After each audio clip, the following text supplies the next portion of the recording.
Ontem nós tivemos aqui na abertura da Expo Soma, a Expo Soma hoje, mas a conferência Soma, substituiu o nosso EPL, Encontro para Pastores e Líderes, porque nós decidimos nesse momento diminuir um pouco as atividades, principalmente aquelas externas, e trabalharmos a igreja nesse novo momento de descoberta de dons. Essa coisa da igreja e os dons espirituais veio desde 1986 para 87. Então, estamos falando da década de 80. Muitos de vocês nem nascidos eram. Eu cheguei aqui em 83. O ano que vem vai ser um ano muito redondo, 20 anos de tenda, 40 anos de ministério. E quando eu cheguei aqui, uma igreja bíblica, fundamentada na palavra de Deus, como são as igrejas batistas regulares, uma igreja bem estruturada, com seus departamentos, e a despeito de não ser uma igreja muito grande, mas estava muito bem organizada nas suas áreas de ministério. E por volta do ano 86 para 87, surgiu aqui na cidade um movimento que era um movimento muito forte de oração e de busca do Espírito Santo. E esse movimento, ele trouxe consigo algumas manifestações espetaculares, sinais, maravilhas, gravetos. Aquela época, aliás, não era só aqui em Fortaleza, no Brasil inteiro, pessoas apareciam com dente de ouro. Eu me lembro do Marcelo Gualberto, lá da MPC, nós estávamos num evento com o Caio Fábio, e a gente liderava aqui a Vinde do Caio Fábio, e o Marcelo me chamou no banheiro correndo, disse: Armando, vem ver aqui. Rapaz, eu abri a boca e tem um dente aqui que está reluzente, né? É ouro. Aí eu olhei e disse: rapaz, é ouro. Eu disse: não tinha isso aqui não. Eu disse: como é que isso apareceu, rapaz? Eu que nem prestei atenção na pregação, nem orando estava, como é que esse negócio veio bater na minha boca aqui? Então naquela época era assim, né? Graveto pegando fogo, os crentes vendo curas espetaculares. E de repente, no meio da igreja batista, que não estava envolvida nesse movimento, alguns questionamentos do tipo: e nós? Eu disse: olha, eu não sei o que está acontecendo lá fora, mas eu sei o que diz a palavra de Deus. Então eu fiz um desafio para a igreja, que nós pararíamos todas as atividades e que nós iríamos meditar no livro de Atos para compreender a ação do Espírito Santo na vida da igreja. E depois 1 Coríntios 12, 13 e 14. Então nós paramos tudo, só ficou o pastor e as ovelhas, até os diáconos abriram mão dos seus cargos, e nós começamos a estudar a palavra de Deus. Então nós concluímos algumas coisas muito simples do estudo da palavra. Primeiro que, quando Jesus foi assunto aos céus, aconteceu a promessa da vinda do Espírito Santo, que no dia de Pentecostes, 50 dias depois da morte do Senhor, o Espírito veio sobre um grupo reunido no mesmo lugar e ali formou o que Jesus profetizara, que era a igreja dele. E que o batismo no Espírito Santo e com o Espírito Santo era um mergulho desses convertidos no corpo invisível de Jesus, que tinha um aspecto visível quando as pessoas eram batizadas em água. Então abrimos o livro de Atos e lá no capítulo 2 descobrimos um fenômeno interessante, que erroneamente alguns diziam que quando o indivíduo era batizado com o Espírito Santo, ele falava a língua imediatamente. E eu estava dizendo: gente, eu fui batizado com o Espírito Santo, eu tenho o Espírito Santo, sou selado com o Espírito Santo e nunca falei línguas. Alguns amigos, colegas diziam: esse pastor aí, ele é até bonzinho, prega mais ou menos, mas só falta falar em línguas. E eu dizia: não queira isso para mim não, porque esse não é o dom que Deus deu como manifestação. Ao estudarmos o livro de Atos, no capítulo 2, naquele dia que estavam todos reunidos no mesmo lugar, havia crentes de todos os países daquela época, de Roma, da Espanha, da África, o nordeste da África. Então era assim, é como se os cearenses estivessem reunidos em Fortaleza, mas cada um tinha morado na China, o outro na Inglaterra, o outro na Alemanha, o outro na Suíça, o outro no Japão. E esses crentes estavam reunidos ali naquele dia, e no livro de Atos, capítulo 2, mostra que naquele dia, à medida que os apóstolos falavam das grandezas de Deus, cada um ouvia falar na sua própria língua materna. O que quer dizer isso? O cearense que morava na China ouvia o pastor pregando, Pedro, e ele ouvia em chinês. O cearense que vinha dos Estados Unidos ouvia em inglês. O cearense que veio da Alemanha ouvia em alemão.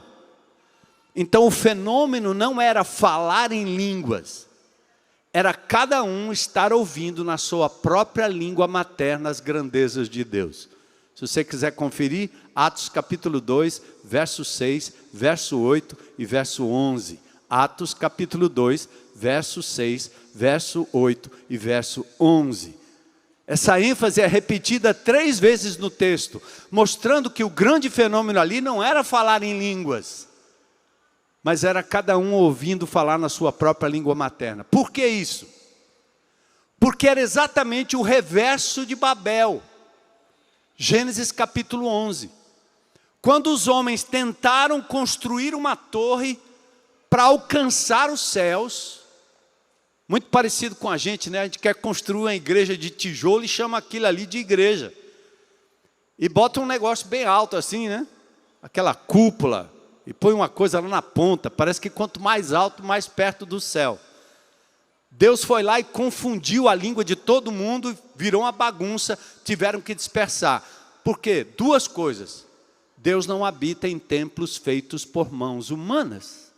Segunda coisa, aqueles homens faziam isso para tornar o nome deles célebres. Muito parecido com aquilo que a gente vê hoje. Nós herdamos essa herança romana. E depois herdamos uma herança também, até evangélica, em que as igrejas têm nos seus líderes os grandes gurus da história.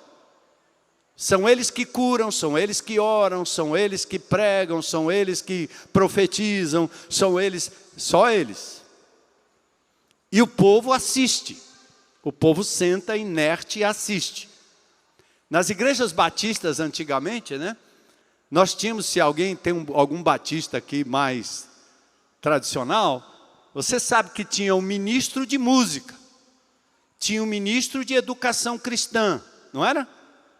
Só que a Bíblia diz que todos nós somos ministros. Que história é essa? Por que você destaca meia dúzia de ministros? Para torná-los os chamados, empoderados, com o Espírito Santo, os ungidos? Não, está errado. Então eu que não nasci no meio evangélico, ao invés de prestar atenção no fenômeno, eu fui ler a Bíblia. E lendo a Bíblia eu entendi que Jesus agora inaugura uma nova era, um novo momento, quando o Espírito de Deus vai ser distribuído a cada um. 1 João 2,20 diz que todos nós temos a unção. Vocês cantaram aqui agora, isso é verdade, não é mentira. Você pode cantar, eu tenho um chamado. Sim, porque Deus também lhe chamou, meu irmão e minha irmã, para trabalhar, seja em casa, na cozinha, seja no estacionamento, seja no meio da rua, seja na favela, seja na casa de quem quer que seja, como Dorcas fazendo coisas, né, com as mãos, abençoando as pessoas quando ninguém vê. Só que a igreja tem um negócio que é um problema. Aquilo que é uma bênção, porque aqui no culto você recebe um direcionamento pastoral, um envisionamento, uma exposição da palavra de Deus, mas no fim você resume igreja a isso, e não é verdade. O que nós estamos fazendo aqui agora não resume o que é a igreja. A igreja são vocês, cheios do Espírito Santo, saindo por aí, entrando nos condomínios, nas escolas, no trabalho e proclamando o Evangelho de Jesus segundo o chamado e a capacitação de cada um. Amém? Todos temos o Espírito Santo. Ontem nós pregamos sobre Romanos capítulo 12, quando Paulo diz que para funcionar com os dons corretamente, você tem que abrir mão de si mesmo, sacrificar o seu próprio corpo, o seu eu. Aliás, corpo não no sentido material, sacrificar o seu eu. E colocar no altar de Deus para Ele usar, não para seu benefício. Toda a inteligência que Deus possa ter me dado quando eu era jovenzinho, era usado para o mal. Toda a esperteza era usado para o mal. A minha esposa hoje, né? Na época era estudante do colégio onde eu só vivia aprontando, fazendo motim mesmo, criando um jeito de bagunçar tudo. Então, geralmente, eu estava sendo levado com a garrucha de 2 canos na cintura para fazer o que é errado. Era um talento liderar pessoas e ter estratégias para alcançar um objetivo. Mas eu estava nas mãos do inimigo, estava errado. Até que Jesus me alcançou e disse, meu filho, eu quero você. Eu tenho um chamado para você, mas não é para fazer o que você está fazendo, não. É para construir agora para o meu reino, para a minha glória. Entende? Então, você tem um chamado como eu tenho. Amém? 1 João 2,20. Você tem a unção como eu tenho. Amém? Diga assim, eu tenho a unção. Eu tenho o Espírito Santo. Eu tenho um chamado. Amém? É isso? Então, esses dias nós estamos, através da conferência Soma, trazendo aquilo que aconteceu em 86. O que é que os crentes descobriram? Que quando o Espírito Santo opera, você não tem só sinais, maravilhas e milagres. Porque os sinais e as maravilhas e os milagres na Bíblia, eles vêm para autenticar os profetas, os apóstolos. 2 Coríntios capítulo 12, no verso 12, Paulo diz, as credenciais do apostolado estão comigo, sinais, prodígios e milagres. Olha bem para mim, meu irmão. Você acha que é difícil curar alguém de um câncer? Você acha que é difícil fazer uma pessoa cadeirante andar? Você pensa que é difícil transformar água em vinho? Você não tem ideia do que é difícil. Por isso que em Gálatas 5:22 diz que quando o Espírito de Deus opera, a mudança não está no corpo, no externo e no sinal. A maior mudança que o Espírito de Deus faz é no meu caráter, no seu caráter. Pense num negócio difícil de operar um milagre. Por isso que o fruto do Espírito é o quê? Amor, alegria, paz, longanimidade, benignidade, bondade, mansidão, domínio próprio. Então, se Deus quiser operar uma cura, Ele opera. Eu já orei e vi pessoas sendo curadas. Mas Deus faz isso quando Ele quer autenticar o nome dEle, ou talvez trazer salvação numa casa, numa vida, em algum lugar. Mas esse não é o modus operandi de Deus. Onde tem o Espírito, não quer dizer que essas coisas estão lá. Naquela época nós tivemos que mostrar para a Igreja Batista Central de Fortaleza, o Espírito de Deus está aqui. E ninguém pode fazer absolutamente nada, se não for no poder do Espírito Santo. Se você for cuidar de criancinha na carne, você vai ficar cansado, preocupado, blasfema, acha ruim, murmura, reclama, diz que ninguém faz, só você. É assim, a ladainha.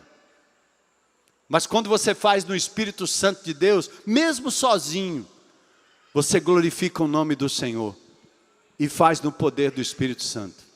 Amém?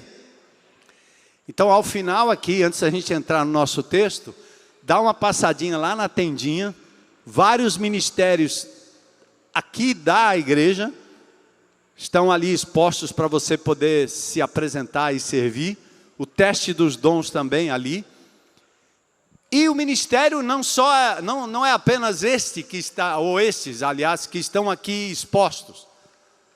mas é o ministério que Deus lhe conduzir por onde quer que você vá. Então vamos ler juntos 1 Coríntios capítulo 12, versículos 1 a 3. E eu vou estar pregando nesses restantes de domingo, ou domingos de junho, em 1 Coríntios 12, 13 e 14. Aliás, deixa eu fazer uma outra observação. Quando eu abri o texto de 1 Coríntios 12, 13 e 14, para os batistões regulares, aqueles do pé roxo, o primeiro versículo que eu li foi 1 Coríntios 14, 29. Não proibais o falar em línguas. E quase prepararam uma fogueira para me colocar na fogueira. E eu disse, eu não estou dizendo nada novo, é o que está escrito aí. A Bíblia diz para não proibir o falar em línguas. Então eu quero que você saiba que de onde quer que você tenha vindo, e qualquer que tenha sido sua experiência antes de estar aqui com a gente, a Igreja Batista Central de Fortaleza não proíbe falar em línguas, porque é o que a Bíblia diz. Não é porque eu quero, nem porque eu gosto. Porém, nos versículos anteriores do capítulo 14, diz que se você falar em público, tem uma regrinha. Regra de 3. Primeiro, no máximo 3. Segunda regra, 1 de cada vez. Terceira regra, tem que haver intérprete. Porque se não entra alguém aqui na congregação que não sabe nada de evangelho, ele fica ouvindo aquela barulheira de línguas e ele diz, o que é isso aqui? Não há edificação. Por isso que Paulo diz, a profecia enquanto ensino edifica, porque as pessoas entendem. Mas o falar em línguas, qual é a edificação se não para si mesmo? Então antes que você questione, nós temos muitas pessoas nessa congregação que falam em línguas, mas eles falam entre eles e Deus.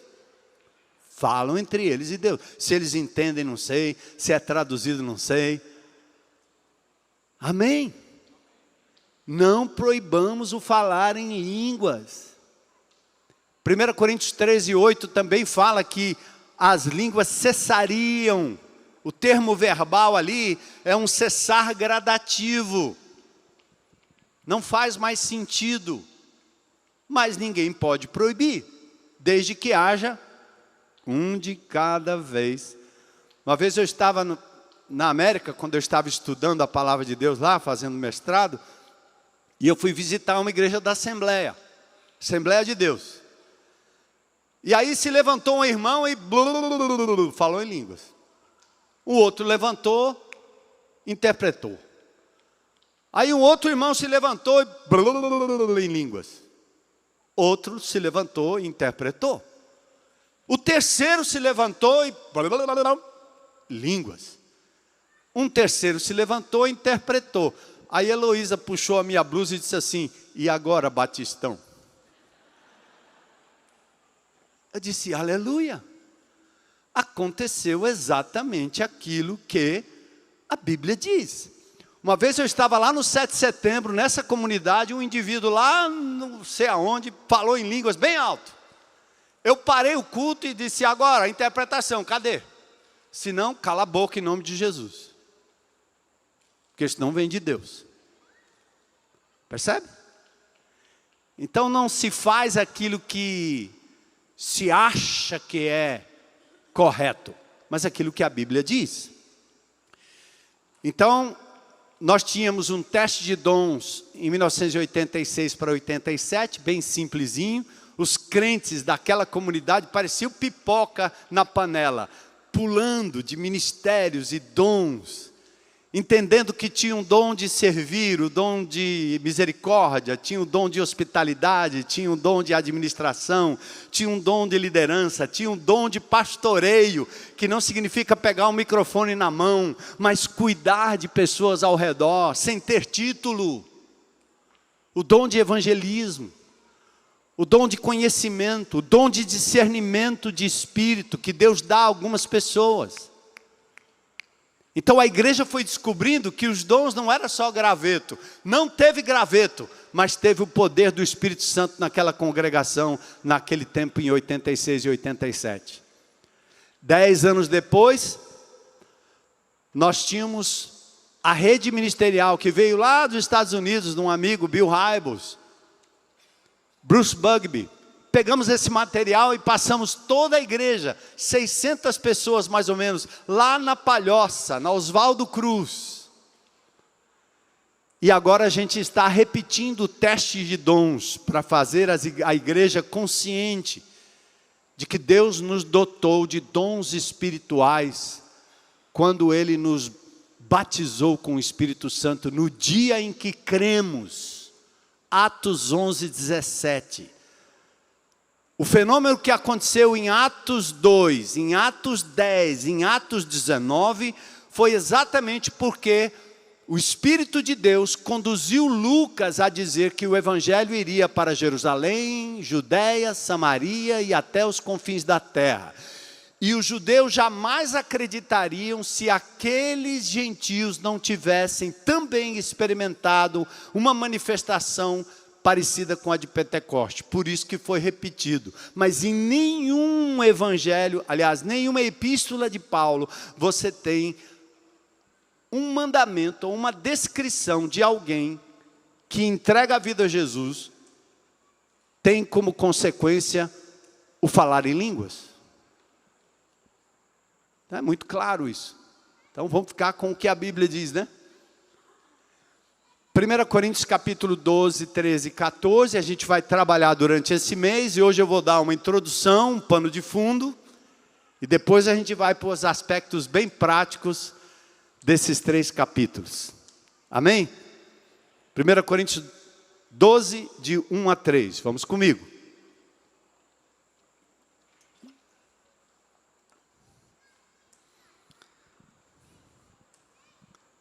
Está aí na tela? Bora. Tchan, tchan, tchan, tchan. Bu.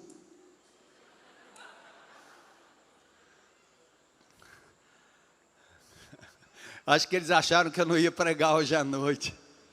Estava dodói da garganta, né? Vamos lá, meu povo. 1 Coríntios 12, versículos 1 a 3.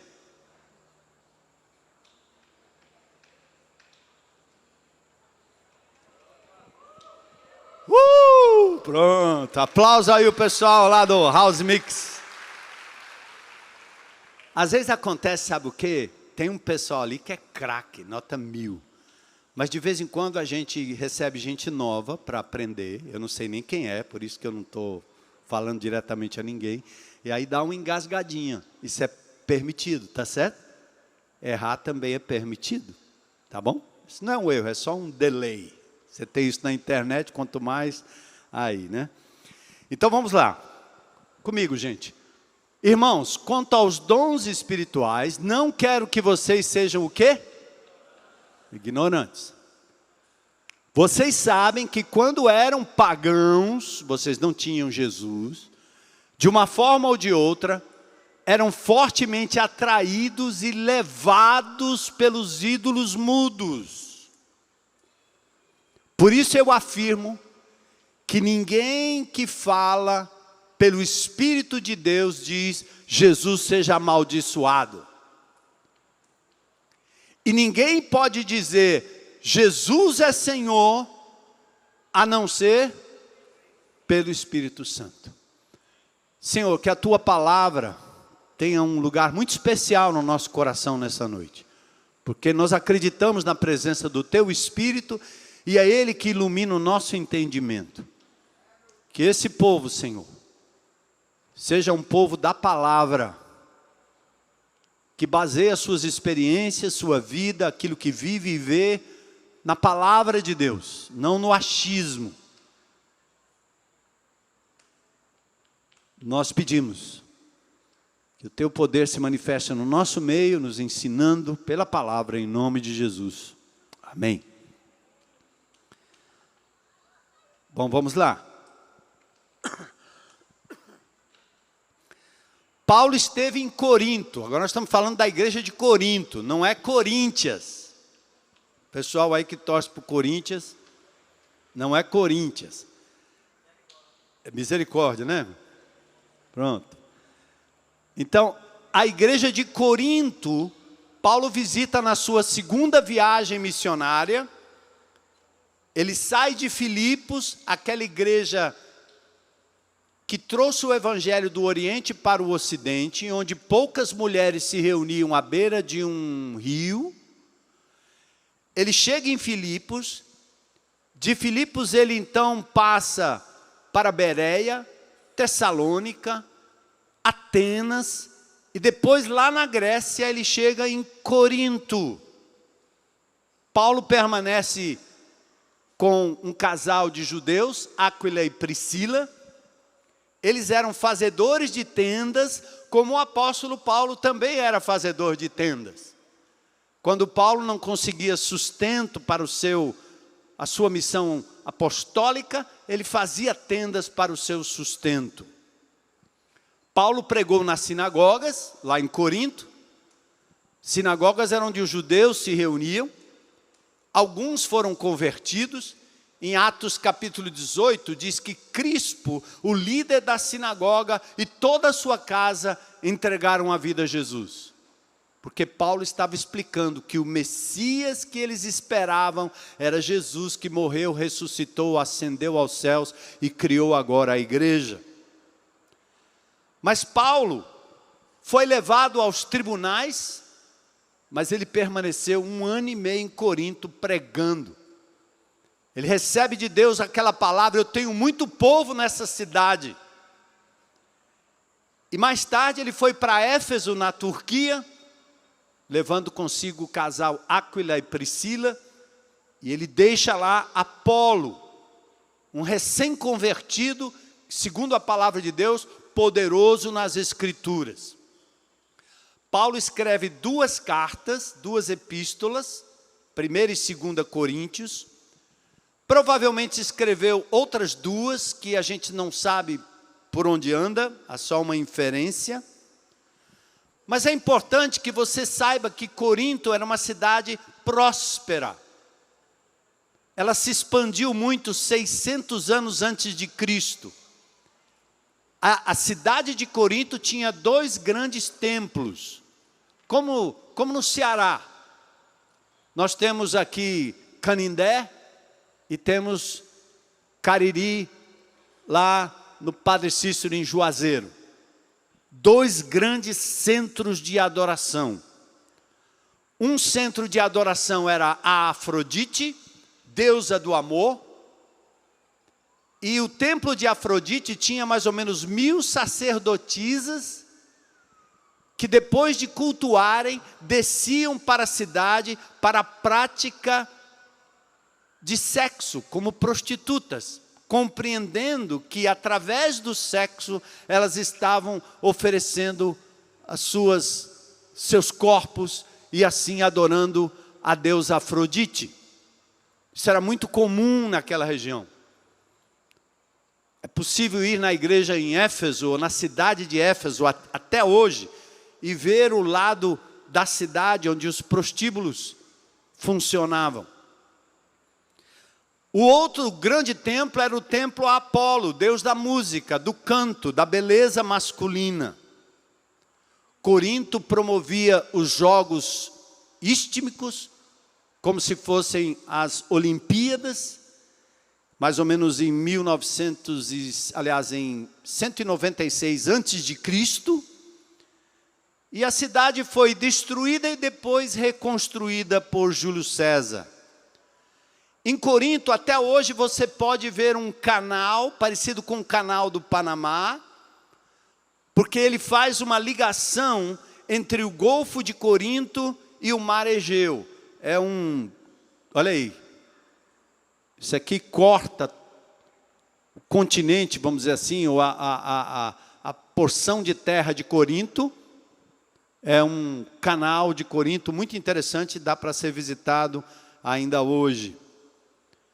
Tem 6 quilômetros de comprimento, mas bastante estreito. Então vamos lá. Por que que é importante falar da condição da cidade? Para você compreender o texto. Outra coisa que você precisa aprender sobre a igreja de Corinto. Era uma igreja problemática. Começa nos primeiros capítulos com divisões internas.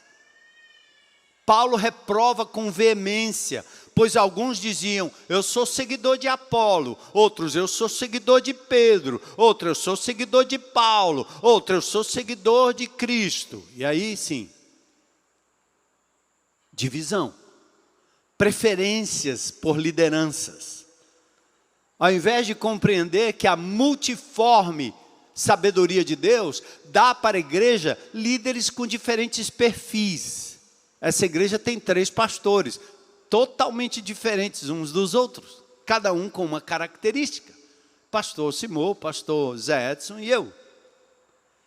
Então não faz sentido, eu sou do tal, eu sou do tal, eu sou do tal, eu sou do tal. Mas essa igreja fazia isso e Paulo repreendia.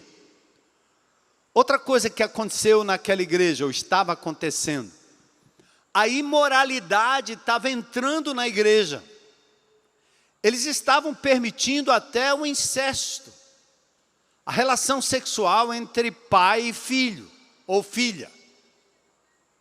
Paulo repreende duramente em 1 Coríntios capítulo 5. E ele faz uma advertência que eu quero deixar para vocês aqui de forma bem clara. Quando a Bíblia diz que nós devemos ser misericordiosos, devemos ser inclusivos, que nós devemos acolher pessoas, não discriminar, a Bíblia está falando do pecador, vem como está. Você não precisa querer largar o vício para vir para Jesus, vem como você está.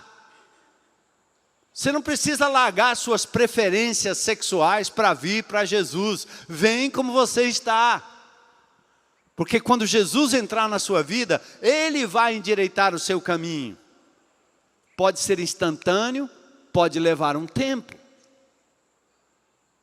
Mas o apóstolo Paulo é muito duro e muito firme quando se trata de indivíduos que, se dizendo crentes em Cristo Jesus, andam de forma errada. E aqui nós estamos hoje, na nossa época, tem tudo que é politicamente correto, né? Não discrimina, não pode discriminar, não pode dizer determinadas coisas. Então nós começamos como na época de Corinto. Deixa todo mundo entrar ou deixa todo mundo ficar como quiser. Não. E o que eu estou dizendo eu quero embasar com o texto bíblico. Bora lá? Olha, foi rápido dessa vez, hein? Uhul. Olha ali, vamos comigo. Já em carta vos escrevi que não vos associasseis com quem? Não se associe com o impuro. Refiro-me com isso não propriamente aos impuros desse... Ele está dizendo, eu não estou falando daqueles que ainda não têm Jesus e que andam na bagaceira. Não estou falando isso. Porque se eu estivesse falando isso, vocês... Era para ser arrebatado, não era para ficar aqui não. Então, refiro-me com isso não propriamente aos impuros desse mundo, ou avarentos, ou roubadores, ou idólatras, pois nesse caso teríeis o quê? Entenderam, igreja? Entendeu aí, igreja? Mas, bora lá. Mas, agora, vos escrevo que não vos associeis com alguém que... O que, igreja?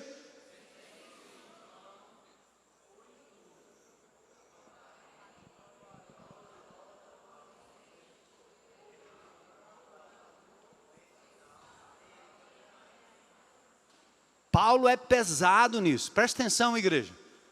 Nós estamos perdendo a mão das coisas. Paulo está dizendo aqui claramente, eu não vos associo, não dá para andar junto com a pessoa que diz que tem Jesus, que conhece Jesus e continua na impureza, na avareza, na idólatra e falando mal dos outros. E você recebe para comer na sua casa. Você permite que ele faça parte de um GR para ter ceia com vocês e o indivíduo está metendo pau nos irmãos? Paulo diz, não vos associe, esse indivíduo precisa passar por um processo de disciplina. É Mateus 18. Você está falando o quê? Falou com a pessoa? Não falou? Então vai lá, porque se você não falar, eu vou falar. Mateus 18. Aí nós estamos, não, mas o único jeito de restaurar o irmão é trazendo ele para a comunhão. Não, ele já conhece a verdade. O único jeito é o Espírito Santo convencer esse indivíduo que ele está em pecado. E você, ao invés de passar a mão, reforça e diz para ele, você está errado, meu irmão. Faça isso não. Então, presta atenção aí, né? Essa é a igreja inserida numa sociedade elitizada de mão de obra escrava, idólatra e promíscua. Vocês acham que eles não iam errar no exercício dos dons espirituais? O que eu estou dizendo aqui a vocês, preste atenção aqui, amados irmãos em Cristo. O que Paulo fala em 1 Coríntios 12, 13 e 14, não é ensinando como exercer os dons. Ele fala repreendendo a igreja que estava usando os dons de forma errada. Claro que ele dá algumas normas, mas ele está dizendo, está errado. Então a era messiânica, que foi antecipada em Joel, dizendo que o Espírito seria derramado sobre toda a carne, Jesus promete o Espírito, o Consolador, João 14, 16, em Marcos 16, 14, ele fala sobre os sinais que acompanhariam aqueles que iriam pregar a palavra de Deus, inclusive bebendo veneno e não morrendo. Paulo foi picado de uma cobra mortífera e não morreu. Eu acho que não tem nenhum crente aqui querendo testar Deus para ser mordido por uma jararaca só para mostrar o poder de Deus, né? Tem alguém aí querendo? Eu não. Mas esses sinais, ele está dizendo, vão acompanhar aqueles que precisam de uma autenticação do Evangelho, como eu já disse em 2 Coríntios 12, 12. Em Atos 2, então, vem o momento do batismo no Espírito Santo. E o fenômeno de Corinto parece que não tem relação com Pentecoste. Mas havia uma relação com o que estava acontecendo nos templos pagãos. Atentem aí, igreja. Então Paulo recebe informações lá de Éfeso. A carta tem questionamentos. Tem o relatório da casa de Cloé, Estéfanes, Fortunato e Acaico. Paulo vem tratando da adoração pública desde o capítulo 8. Ele repreende a adoração a ídolos. Verso 11, capítulo 11, ele questiona a questão de autoridade na igreja, aquela história do uso do véu, que no final Paulo diz, nós não temos costume em nossas igrejas. No capítulo 11 ainda ele fala da ceia do Senhor, que era tomada indignamente, ou celebrada, e aí ele fala do abuso dos dons espirituais no capítulo 12. Então preste atenção aí. Os capítulos 12 a 15 formam uma unidade, onde Paulo procura demonstrar que o crente verdadeiramente espiritual, pneumáticos, adora a Deus, promovendo a edificação da igreja com os dons que Deus lhe deu. Então Paulo não está instruindo a igreja, nem doutrinando a igreja, ele está corrigindo com veemência o abuso no uso do dom de línguas. O texto é exaustivo. O capítulo 12 é genérico, o capítulo 13 é teológico, o capítulo 14 vai direto à regulamentação e inicia com a seguinte declaração, 14:1, segui o amor e procurai com zelo os dons espirituais, mas principalmente qual? Porque ele vai explicar no capítulo 14 que profecia é ensino, exortação, não é adivinhação. Tem 3 tipos de profecias na Bíblia. Uma é a profecia da Escritura. Ninguém profetiza mais porque a Bíblia está pronta e completa. Está lá em Pedro, no capítulo 1, verso 19. A outra profecia é a preditiva, que Ágabo pega o seu cinto, amarra aqui e diz: Paulo, você não vai para Jerusalém que você vai ser preso. Ele estava adivinhando, profeta. Paulo olhou para aquilo que ele estava dizendo e disse assim: você está me dizendo nenhuma novidade. O Espírito Santo já disse que eu vou passar perseguição. Então ele não deu a mínima para que Ágabo falou, ele foi para Jerusalém, foi preso mesmo e acabou. Os crentes gostam da profetada, né? Do negócio da adivinhação. Só falta dar o número da cena.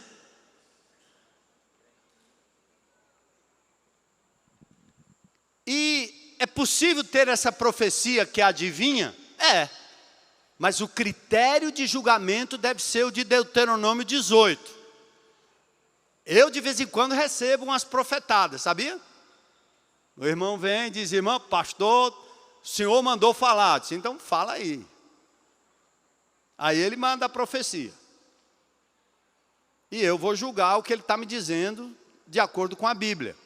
Se ele disser que eu vou furar um pneu naquela esquina, eu vou ou não vou?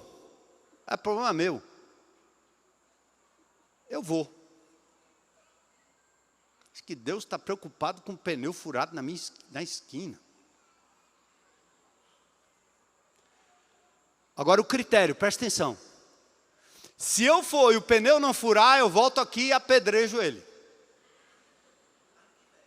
Porque Deuteronômio 18 diz que o profeta, quando fala, se não acontecer, ele é digno de apedrejamento. Quer dizer, falso profeta. Eu não vou apedrejar ninguém. Mas é falso. E as profetadas que a gente ouve por aí é daquelas bem genéricas, né? Deus está me falando que tem gente aqui com problema de coluna. Tem alguém?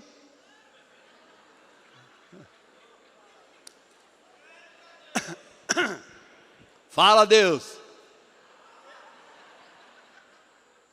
É bem genérico, né, as profecias. Eu acho engraçado.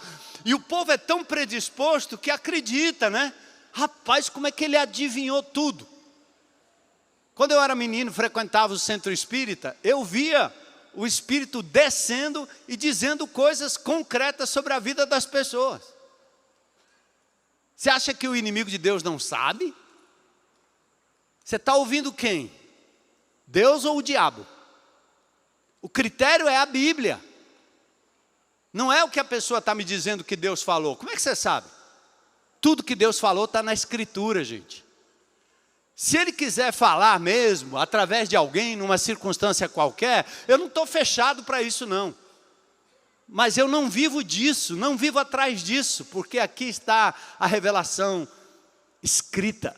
Eu mal conheço esse livro, ainda vou me abrir para alguém me dizendo que Deus falou? Opa! Respeito, mas eu não posso me guiar por isso. Porque essa é a palavra. Essa é a palavra. Então vamos lá, versículos 1, 2 e 3, para a gente fechar. Primeira coisa que Paulo diz: o que vocês não devem ignorar a respeito dos dons espirituais, não quero que vocês sejam ignorantes. Paulo foi pesado aqui. Paulo espera compreensão sobre a fonte dos dons e o propósito dos dons. A palavra grega pneumáticos, espírito, pneuma, como pneu, ar. Pneumático. Pneumáticos. É a pessoa espiritual no masculino ou coisas espirituais, referindo-se àquele que tem um dom qualquer. As opções refletem os dois ângulos da questão. Paulo está preocupado com a manifestação do dom e Paulo está preocupado com o manifestante do dom. Ele tem duas preocupações aqui. Eu estava conversando com o abençoado do grão lá no Rally.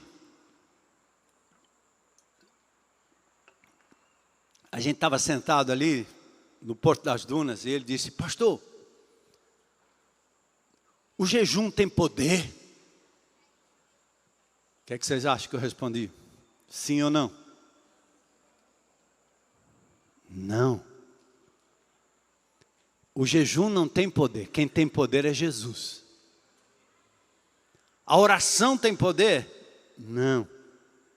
Quem tem poder é a quem nós nos referimos na oração. Percebe como a gente gosta de sacralizar o meio, esquecemos do fim? Ah, mas o que é que e o jejum? Então para que o jejum? Então não é para jejuar, pronto, já quer chutar logo o balde. Não, meu irmão. O jejum é para que você, que é uma pessoa que vive atarefada, pensando em tudo, em todos, todo tempo, pare um pouco, dê uma pausa e se consagre para entrar na presença de Deus.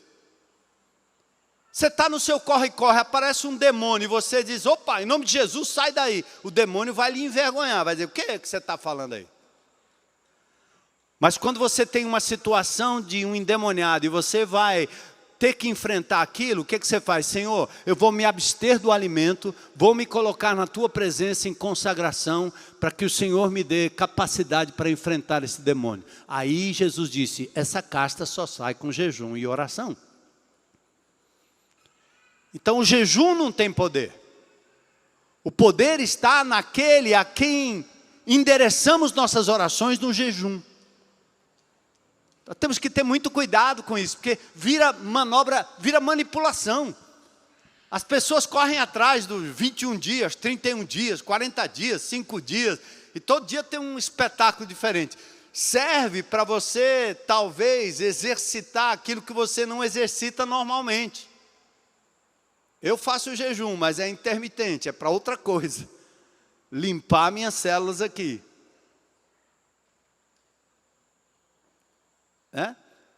E Jeremias capítulo 58 diz que o verdadeiro jejum é a justiça social. É quando você cuida daqueles que são menosprezados e desprezados na sociedade. É um texto maravilhoso, já preguei sobre ele uma vez aqui. Jeremias 58. Então o que Paulo quer? O assunto é crucial, testifica a manifestação de Jesus na terra através do seu corpo. Ele dotou o seu corpo de dons espirituais para a edificação, para a unidade, para a maturidade. Aí, o verso 2, ele diz, bom, vocês sabem, agora ele vai dizer assim, eu não quero que vocês sejam ignorantes. Agora ele diz assim, vocês sabem, acho que Paulo queria deixá-los orgulhosos, que outrora, presta atenção nessas 3 palavrinhas, outrora, agora e então. Tem muito no livro de Efésios, nas epístolas de Paulo. Outrora, quando eu não tinha Jesus. Agora que eu tenho Jesus, entreguei a vida a Jesus. Então, quando Jesus se manifestar. Outrora, vocês andavam guiados pelos ídolos mudos e demoníacos. Era importante reconhecer a vida que eles tinham levado antes. Presta atenção, eu falo sempre aqui com muito respeito aos espíritas, aos católicos, aos de matriz afrodescendente nas suas religiões. Respeito, total. Mas porque eu respeito não quer dizer que eu não possa falar do que eu vivi. Meus pais eram espíritas. Eu não tinha Jesus como Senhor e Salvador. Sentava na mesa branca e ouvia manifestações. Ouvia gente que morreu falando. Psicografia. Entrava no terreiro de macumba, porque eu queria ser jogador de futebol, e o meu empresário dizia na época que se eu tomasse um banho de folha, estava resolvido o problema. E eu queria ser o Neymar. Não deu certo. Mas eu tomei o banho de folha. E eu ia no terreiro, e lá no terreiro eu via galo falando. Galo tomando cachaça. Animal girando igual um doido. Pessoas girando, falando em línguas estranhas.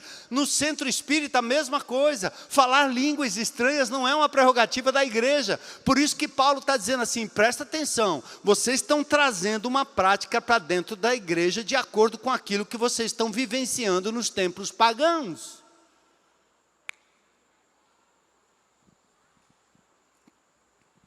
Então ele diz: outrora, vocês eram guiados pelos ídolos mudos.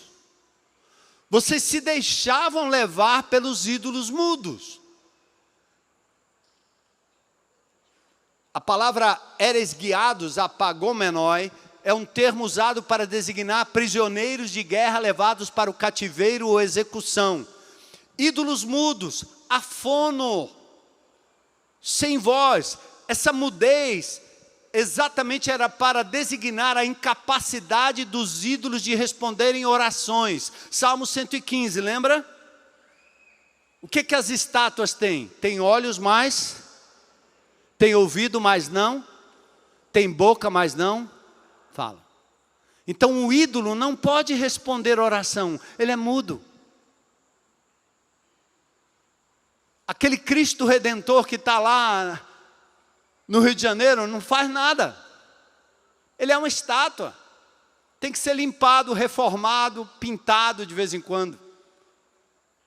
Jeremias fala das pessoas que pegam seus ídolos e carregam em procissões, achando que o ídolo pode responder alguma coisa. E aqui todo o meu respeito, como a Bíblia respeita, a pessoa dos apóstolos, Pedro, João, Tiago, José, São Francisco de Assis, um evangélico, um homem piedoso.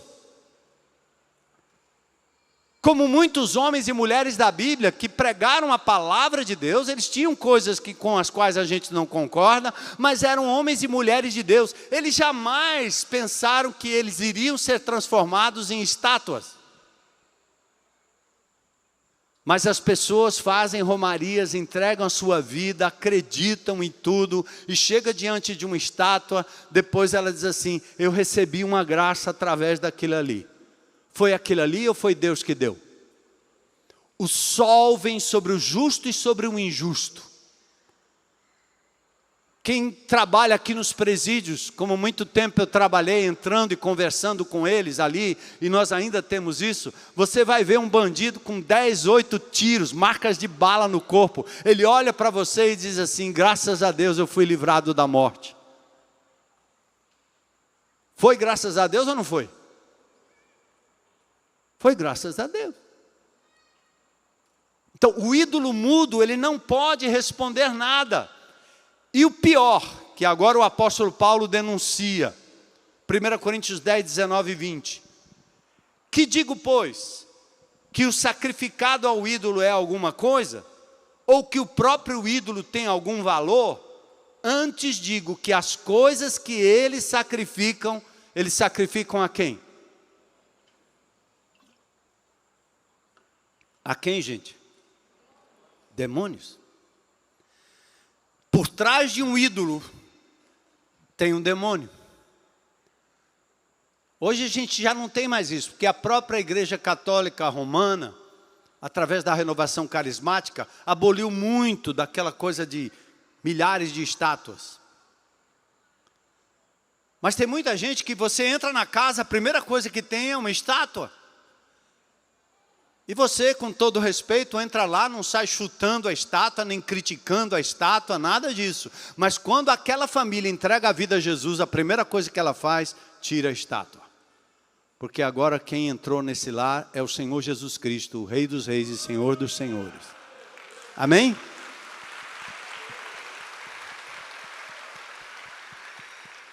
Toda vez que eu compro um carro, às vezes eu compro um carro e chego lá, tem um bichinho lá dentro.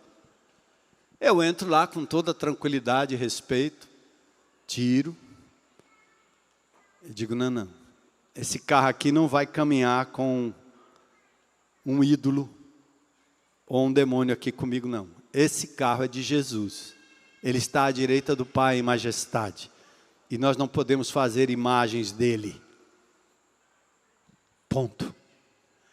Então a igreja de Corinto estava na confusão de dons, porque eles estavam acostumados a serem guiados por ídolos mudos. E Paulo está dizendo: olha a confusão que vocês estão fazendo, olha a origem disso tudo. Paulo relembra que nos templos pagãos, uma pessoa podia fazer pronunciamentos ditos inspirados, sob direção de ídolos. Paulo não estava dizendo que a igreja estava possessa, mas estava dizendo que a igreja estava sendo influenciada pelos espíritos maus.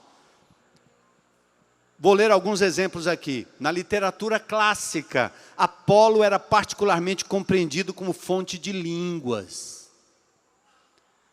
No Dialogue Mortuorum, que está em Paris, de Lúcio, fala sobre o poder do amor como um tipo de um Deus que conduz pessoas onde quer. E é impossível resisti-lo. Plutarco fala da passividade da sacerdotisa Pítia. Heráclito faz menção da necessidade de elucidação dos oráculos, porque eles falavam em línguas estranhas, alguém tinha que interpretar.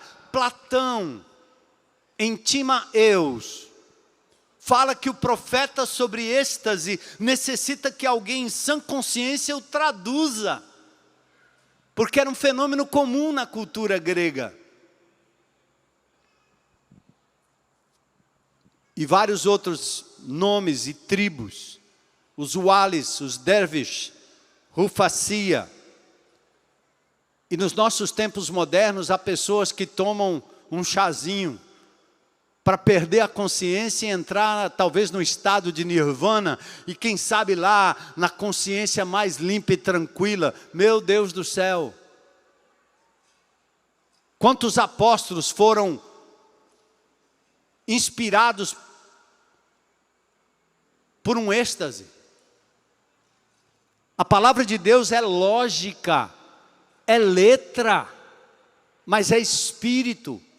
Você não precisa entrar num êxtase e perder a consciência. Aliás, na minha época, nos idos de 40, idos de 50, era o que Timothy Leary falava sobre o LSD. A droga era um tipo de êxtase que levaria o indivíduo a uma outra dimensão, para ele ter uma conexão com Deus. Meu Jesus, que loucura! Você não precisa perder a consciência, você só precisa crer que Jesus Cristo é quem Ele é. Senhor, o Logos, o Verbo que se fez gente como a gente. E por fim, verso 3, para a gente terminar. Faço compreender que ninguém que fala pelo Espírito afirma anátema Jesus. Por outro lado, ninguém pode dizer Senhor Jesus, senão pelo Espírito de Deus. Por isso, a conjunção que completa a argumentação, Paulo conclui o argumento dos versículos 1 e 2, e ele está dizendo o seguinte: êxtase e entusiasmo não são critérios de espiritualidade. O conteúdo do que se fala tem que ser analisado e julgado. Então, o negativo e o positivo desse versículo. O negativo: o que fala pelo Espírito não profere blasfêmia contra Jesus. Anátema. Quero que morra. Ninguém vai proferir uma blasfêmia contra Jesus assim. Quero que Jesus morra. Mas eu quero chamar a sua atenção para uma coisa importante. Talvez a força do argumento de Paulo não é só contra a pessoa de Jesus, mas contra aquilo que Jesus é, falou e fez. Se você tem o Espírito de Deus, você ama Jesus, a palavra de Jesus e a igreja de Jesus. Por isso que, embora você possa discordar de algum posicionamento doutrinário de uma igreja ou outra, mas em nome de Jesus, respeite o corpo de Cristo. Porque a igreja de Jesus não é a igreja perfeita, é essa igreja de Corinto, cheia de confusão, mas que o Espírito de Deus age para limpar, para corrigir. Respeite a igreja local. Porque se você tem o Espírito de Deus, você não apenas vai deixar de blasfemar contra o Senhor, mas vai deixar de blasfemar contra a igreja do Senhor. Os desigrejados cometem esse erro, porque acham que podem viver longe do corpo de Cristo, da igreja, a qual Ele comprou com seu próprio sangue, custou a sua própria vida. Como você pode menosprezar algo que Jesus valoriza? E por outro lado, para terminar, ninguém pode dizer, Senhor Jesus, Ró Kurios, Ró Christos. Ninguém pode dizer Senhor Jesus, senão pelo Espírito Santo de Deus. E aqui quer dizer o seguinte, Kurios é igual Jeová. Como Tomé que disse, Senhor meu, Deus meu. Esquece essa invencionice de alguém que aprende meia dúzia de palavras em hebraico, está dizendo que Jesus não é Jeová. Se você é um testemunha de Jeová e você nega que Jesus Cristo é Deus, tudo bem, respeito você.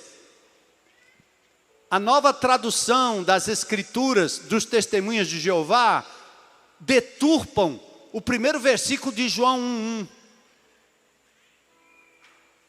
Que diz, no princípio era o verbo, e o verbo estava com Deus, e o verbo era Deus.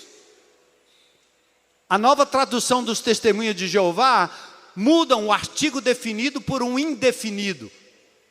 Ao invés de dizer, no princípio era o verbo, e o verbo estava com Deus, e o verbo era Deus, ele coloca era um Deus, e põe com D minúsculo. Só que eles não conseguem fugir do restante das Escrituras. Isaías 9:6.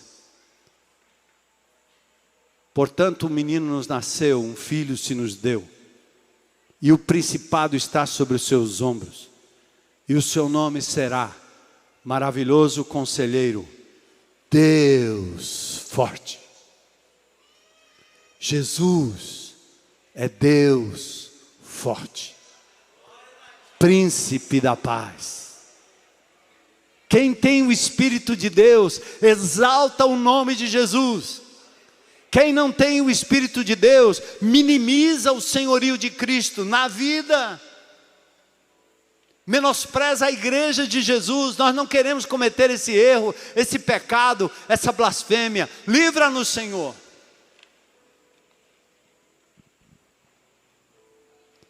E onde tem o Espírito de Deus, a ênfase não está nos dons espetaculares, mas no autor dos dons, no doador dos dons. Você quer conhecer uma igreja cheia do Espírito? É uma igreja que proclama o nome de Jesus, centro de todas as coisas. Por isso, para você entregar a sua vida a Jesus, você precisa declarar que Ele é seu Senhor, seu dono, Jeová, Senhor dos senhores, dono absoluto.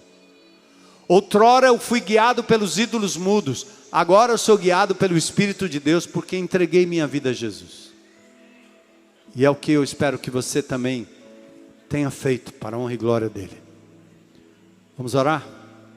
Eu quero perguntar, qualquer pessoa aqui nesse auditório, que gostaria de hoje à noite, tornar pública a declaração de que Jesus Cristo é o Senhor e Salvador de sua vida, reconhecendo hoje, se tem alguém aí, levanta a sua mão bem alto, eu quero Jesus como meu Senhor e meu Salvador, aleluia.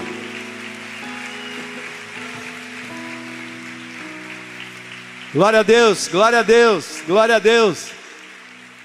Em Mateus capítulo 10, Jesus diz, aquele que me confessa diante dos homens, eu confessarei diante do meu Pai que está nos céus. Mais alguém?